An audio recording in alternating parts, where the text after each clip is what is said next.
आसाराम से लेकर राम रहीम से लेकर इसके पहले ये एक और निर्मल बाबा से लेकर सब लोग का पर्दाफाश हुआ है। और एक दिन ऐसा समय आएगा कि इनका भी पर्दाफाश होगा, एकदम खुलेगी। मैं इनसे कहता हूं इनकी फ्लाइट की टिकट मैं खुद बुक करके दूंगा। वहां पर इन्हें जो सवाल धीरेन्द्र शासी से पूछना है पूछिए, मैं आपके साथ जाऊंगा। मंजूर है, बोल, मैं दे रहा हूं किराया। नहीं करना पड़ेगा तेरे को, तो फिर उंगली क्यों दिखाता है? उंगली क्यों दिखाता है? समय बहुत बलवान होता है, समय का इंतजार कीजिए। ये कह रहे हैं समय बलवान होता है, सही में समय बलवान है। जिस नरेंद्र मोदी के आगे ये लोग चिल्लाते थे ना, आज उसके आगे ये लोग गिड़गिड़ा रहे हैं। कौन जो सत्य है वो बताते हैं, आप जैसे लोग झूठा उनको बोल रहे हो। इनके रिश्तेदार, बीबीसी की रिपोर्ट है कि धीरेन्द्र शास्त्री के पंडाल में हुआ चमत्कार, बीबीसी न्यूज की रिपोर्ट है। और बता दीजिए तो बीबीसी किसका है? कांग्रेसियों का है, आपका कांग्रेसियों का है वो। ये जो लोग कह रहे हैं कि बाबा ढोंगी हैं, एबीपी न्यूज के उनके कार्यक्रम में एबीपी न्यूज के उन्होंने कहा कि मेरे चाचा का नाम कोई बता सकता है? धीरेन्द्र शास्त्री जो पूज्य महाराज जी हैं, उन्होंने कहा इस पत्रकार के चाचा का नाम डैश है। मुझे उसके चाचा का नाम तो मुझे भी याद नहीं है क्या था, लेकिन मैं बता रहा हूं कि ये कार्य हुए हैं। कल ये वीडियो इतनी वायरल हुई है, शायद यहाँ पे इतनी भीड़ इकट्ठी हो गई है इतनी देर में, उन्होंने से किसी ने देखा ही होगा सोशल मीडिया पर। अब वो पत्रकार सामने से आता है कि हाँ मेरे चाचा का नाम ये है। ये है धीरेन्द्र शास्त्री और सनातन की ताकत। बस एक दिन पहले खुद इंटरव्यू लिए थे, समझ में आ गया सर, ऐसा नहीं है कुछ चमत्कार हो रहा है।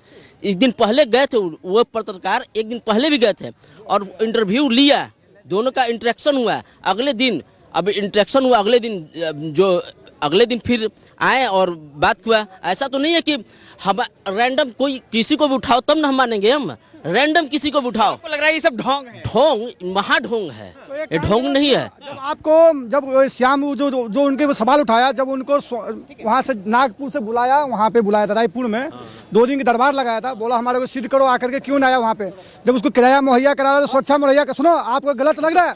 क्यों 2 दिन पहले क्यों? मैं आपसे पूछ रहा हूँ, आपके घर में किसी के ऊपर देवता देवी आया क्या? दे पर कोई भूत लगा क्या आपको? फालतू चीज नहीं, आपको हमको लगा है फालतू चीजें, हमको लगा है। आप चला, ये यहाँ राजस्थान में मंदिर है, वो बालाजी का मंदिर है, वहाँ जाके देखना। फिर वहाँ फालतू वहाँ जाके कभी गया क्या? मैं किराया तो मैं लेकर चला। कहना चाहता हूँ ये जो बोल रहे हैं कि वो ढोंग और पाखंड है, मैं इन्हें आमंत्रित करता हूँ। एक मिनट कब पता चलेगा? दबा दुआ दोनों काम होता है, समझ गई मेरी बात? दबा दुआ के दोनों काम होता है। किसी पे उंगली उठाने का पहले तरफ देखना, तो गिरमान में झांको, पहले अपने गिरमान में झांकना। किसी को गलत नहीं समझा रहे। तो 4 लाख आदमी बेवकूफ है, 4 लाख आदमी बेवकूफ है, 4 लाख आदमी बेवकूफ है, 4 लाख बेवकूफ है, 4 लाख बेवकूफ है, तू सही है। 4 लाख बेवकूफ है, तू सही है, 4 लाख बेवकूफ है।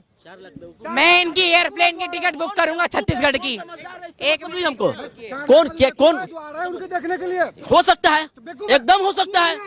हम क्या करें, हो सकता वो है। ये नहीं बोला हम बाबा हैं, हम महात्मा हैं, हम साधु हैं, ये नहीं बोला।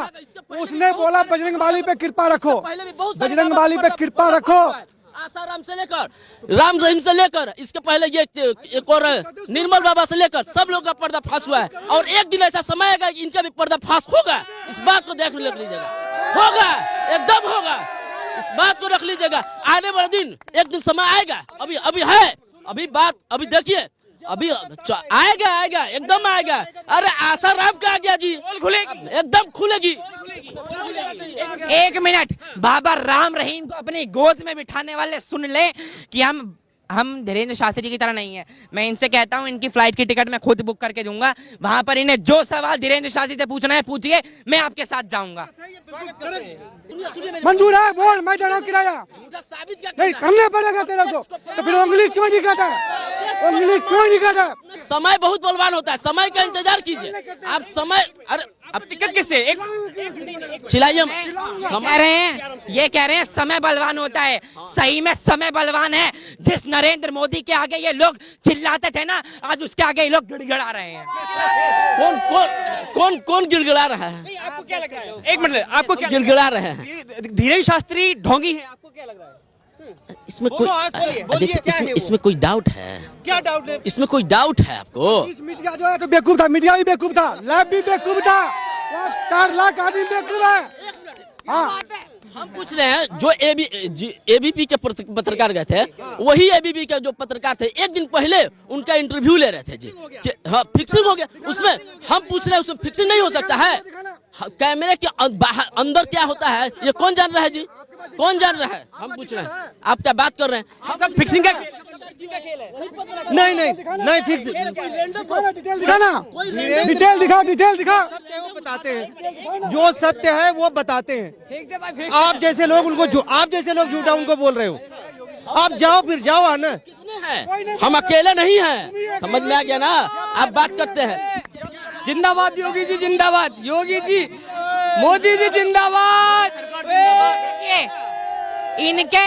इनके रिश्तेदार, बीबीसी की रिपोर्ट है कि धीरेन्द्र शास्त्री के पंडाल में हुआ चमत्कार। बीबीसी न्यूज की रिपोर्ट है। और बता दीजिए तो बीबीसी किसका है? बीबीसी कांग्रेसियों का है, आपका कांग्रेसियों का है वो बीबीसी। लंदन का है ना, ब्रिटेन का। लेकिन धीरेन्द्र तो ढोंगी है ना। नहीं सर, कौन कहता है? देखो हिंदुस्तान जो है वो एक सांस्कृतिक देश है। हिंदुस्तान एक सांस्कृतिक देश है। इस देश के अंदर जब से सृष्टि का जन्म हुआ है तब से यहाँ चमत्कार ही होते रहे हैं। जिस समय पर ये नासा नहीं था उस समय भी हमारे बड़े बुजुर्ग पुरोहित वगैरह एक्सप्लेन करके बता देते कब ग्रहण लगेगा। तो क्या कहेंगे, उस समय पर वो जादू टोना होता था? बताइए, उस समय भी तो होता था। लेकिन आपको क्या लग रहा है, चमत्कार है या कोई वैज्ञानिक पद्धति है? नहीं सर है, देखो इसमें चमत्कार तो है। आज भी हमारे देश में बहुत बड़े बड़े महात्मा सिद्ध पुरुष बैठे हुए हैं। आप एक बात बताइए, यहाँ पर अगर 1500 डिग्री टेम्परेचर आ जाता है तो लोग जैकेटें पहन लेते हैं। आपने वो ऋषि मुनि भी देखे होंगे जो बर्फों में महात्मा लोग सिद्धियां कर रहे होते हैं।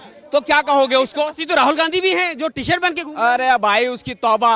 वो जब यहाँ पर 15 डिग्री था ना तब वो टी शर्ट में घूम रहा था। जम्मू पहुंचा 20 डिग्री के अंदर, तो वहां पर उसने जैकेट पहन ली है। सनातनी है इसलिए सवाल किया जा रहा है। और दूसरा विषय उत्पन्न ये होता है कि वो सनातन धर्म के पुजारी हैं, इसीलिए सवाल पूछे जा रहे हैं। अगर वो किसी चर्च के पादरी होते या किसी मस्जिद के मौलाना होते तो शायद अब तक सवाल पूछने वालों की। और दूसरा विषय, ये जो लोग आकर सवाल पूछ रहे हैं, मैं इनसे पूछना चाहता हूं, आप संवैधानिक देश में रहते हैं लेकिन मर्यादा में रहकर सवाल पूछिए। किसी के ऊपर प्रश्न चिन्ह उतना ही लगाया जा सकता है जितना आपकी हैसियत हो। ऐसा ना हो पाकिस्तान से फंडिंग करने वालों के बाजार ही बंद हो जाएं। और ये जो लोग आकर कह रहे हैं ना, एक कहावत बड़ी मशहूर है, हाथी चले अपनी चाल कुत्ते भौंके हजार। वही धीरेन्द्र शास्त्री जी के साथ हो रहा है कि वो चल रहे हैं अपनी चाल लेकिन कुत्ते और धर्म विरोधी लोग भौंक रहे हैं हजार। ये भौंकते रहे, फर्क नहीं पड़ता, आखिर में जीत सनातन और हिंदुत्व की ही होगी। लेकिन अंतर क्या है, आप चर्च का नाम ले रहे हैं, मदरसे का भी नाम ले रहे हैं, उस मस्जिद का भी नाम ले रहे हैं जहां पर यह सब होता है। लेकिन अगर सनातन धर्म में ये होता है तो वो सही कैसे? फिर सनातन धर्म में ये सही इसीलिए होता है क्योंकि वो बालाजी महाराज यानी हनुमान जी की मूर्ति के आगे ये बोलते हैं। अगर ये किसी दूसरे के आगे बोलते तो शायद ऐसा नहीं होता। नागपुर में जब उनके ये कार्यक्रम हुए जहां पर उनसे ये बोला गया था, उसी समय 2 दिन पहले मेरे नितिन गडकरी जी के साथ शिष्टाचार भेंट थी। नितिन गडकरी जी से लगभग 8 घंटे तक हमारी कुछ मीटिंग्स चली थी। वो मैं यहाँ पर एक्सपोज नहीं करूंगा, आपने वो मीटिंग और मेरी तस्वीरें देखी थी और मैं बोलूंगा भी नहीं। लेकिन उसी के बाद ये चीजें क्यों होती हैं? नागपुर में पादरियों की गोद में बैठकर षड्यंत्र रचने वाले लोग कब से बताने लग गए कि वो सनातन धर्म के पुजारी हैं और उन पर सवाल पूछने लग गए। इनको ये लाइसेंस दिया किसने है? 22 तारीख। चलिए, आपने संवैधानिक तौर के ऊपर ये प्रश्न पूछ भी लिया, मैं मानता हूँ आप पूछ सकते हैं। मैं नयन मार्कन हूँ, मैं तो असदुद्दीन ओवैसी से सवाल पूछ लेता हूँ, तो आप तो फिर भी इनसे पूछ सकते हैं। लेकिन सवाल सामने रहकर पूछे जाता है। असदुद्दीन ओवैसी के पार्टी के प्रवक्ता जब टीवी डिबेट में मेरे सामने सवाल बोलते हैं तो मैं उनके सामने जवाब देता हूं, पीठ पीछे जवाब नहीं देता। आपके खबर इंडिया के चैनल के साथ मैं संवाद कर रहा हूं, तो आप मुझे बताइए, अगर आपने मुझे 4:30 का टाइम दिया तो मैं 4:30 बजे ही सवाल बोलूंगा। मैं 6:30 बजे आकर तो आपको ढूंढूंगा नहीं। वही हाल है धीरेन्द्र शास्त्री जी के साथ। 22 तारीख को उनके कार्यक्रम थे, वो 25 तारीख को स्केड्यूल क्यों, 25 तारीख को उनके सवाल क्यों पूछे जाते हैं? पादरियों की गोद में 10-10 लाख रुपए बैठकर खाने वाले और पाकिस्तान की फंडिंग पर अपने 2 कौड़ी के पेट को चलाने वाले लोग हिंदुत्व पर सवाल नहीं उठाएं तो अच्छा है। और आखिरी बात और सच्ची बात, जिस तरीके के लोग बात कर रहे हैं ना, ये बस बात और बकवास ही करते रह जाएंगे। सनातन और राम मंदिर बनता ही रहेगा। लेकिन कांग्रेस नेता ने और तो मैं गृह मंत्री श्री अमित शाह जी ने 2023 तक के आखिर तक और 2024 की शुरुआत तक कहा है कि राम मंदिर बन जाएगा। इनसे मैं बोलना चाहता हूं जिन्होंने आरोप लगाया है, जाइए और किसी गरीब की मजार से चादर चढ़ाने से अच्छा किसी गरीब के बदन पर चादर चढ़ाइए। चर्च पर कैंडल जलाने से अच्छा किसी के घर में रोशनी से कैंडल लगाइए। और मंदिर में दान, गलत चाहे कोई भी हो, मैं नहीं झुकूंगा, मंदिर में दान देने से अच्छा किसी गरीब की झोली में दान दीजिए। यह कार्य कीजिए, तभी आपस में हिंदुस्तानी और अच्छे समर्थक आए जाएंगे। और हिंदू शहनशाह है, दिक्कत यह है अगर हिंदू इनके जैसा हो गया तो जीभ कहीं होगी और बोलने वाला कहीं होगा, लेकिन ऐसा होना नहीं चाहिए। लेकिन कांग्रेस नेता ने तो आरोप लगा दिया, अगर इतने ही ज्ञाता हैं तो कोविड और आतंकी हमले को लेकर के पहले क्यों नहीं बोल दिया कि ऐसा होने वाला है? आप मुझसे सवाल पूछ रहे हैं 10 तारीख को, मैं आपको जवाब दे रहा हूं 30 तारीख को। क्रीड़ाएं कैसे हो सकती हैं? उनके पंडाल में सवाल पूछे जाते हैं, उनके पंडाल में कांग्रेस के प्रदेश महामंत्री भी आते हैं और बीजेपी के निवर्तमान मुख्यमंत्री भी आते हैं। धीरेन्द्र शास्त्री उसका नाम है, उसके दरबार में पक्ष भी आता है, विपक्ष भी आता है, उसके दरबार में सारे आते हैं। इनको दिक्कत बालाजी सरकार और धीरेन्द्र शास्त्री से ये है कि बस वो सनातन का समर्थन करते हैं। जो राम का विरोध करता है, जो देश का विरोध करता है, जो पाकिस्तान का समर्थन करता है, जो चीन का समर्थन करता है, उसके विरोध में अगर कल को कोई बोलेगा और हमने उसका समर्थन नहीं किया तो आने वाली पीढ़ियां हमसे पूछेंगी तब धीरेन्द्र शास्त्री जी के बारे में ऐसा बोला जा रहा था, तब आप क्या मुंह को साथ दूसरे खेल में व्यस्त थे? नहीं, आने वाली पीढ़ियों को जवाब देना है, इसलिए धीरेन्द्र शास्त्री का समर्थन करना है। क्योंकि हमने उनका समर्थन नहीं किया तो आने वाले टाइम में दिक्कत होने वाली है। अगर हम उनका समर्थन करेंगे तो 10 धीरेन्द्र शास्त्री और निकलेंगे और वो सनातन का लोहा मनवाएंगे। जो देश सनातन और संस्कृति का समर्थन करता है उसका समर्थन हम करेंगे। चाहे लगता है कि घर वापसी हजारों लोगों की घर वापसी कराना बाबा को भारी पड़ा है शायद। बाबा को मैं उनकी पूजा नहीं करता, मैं भी कहता हूं, मैं आपसे भी नहीं कहता हूं कि उनका पूजा कीजिए, लेकिन जो राम मंदिर बनाने का समर्थन करता है उसके लिए थाल सजाने का कार्य तो हमें करना ही पड़ेगा, चाहे वो योगी आदित्यनाथ हो या नरेंद्र मोदी जी हो। और दूसरी बात, जो आपने कहा है कि बाबा ढोंगी हैं, तो कल 20 चैनल उनके पंडाल में गए थे, 20 चैनल उनके पंडाल में गए थे। मैं बाबा का प्रवक्ता या प्रमाण पत्र तो नहीं लेता, मैं बीजेपी का प्रवक्ता हूं, मैं बीजेपी का प्रमाण पत्र लेके घूमता हूं।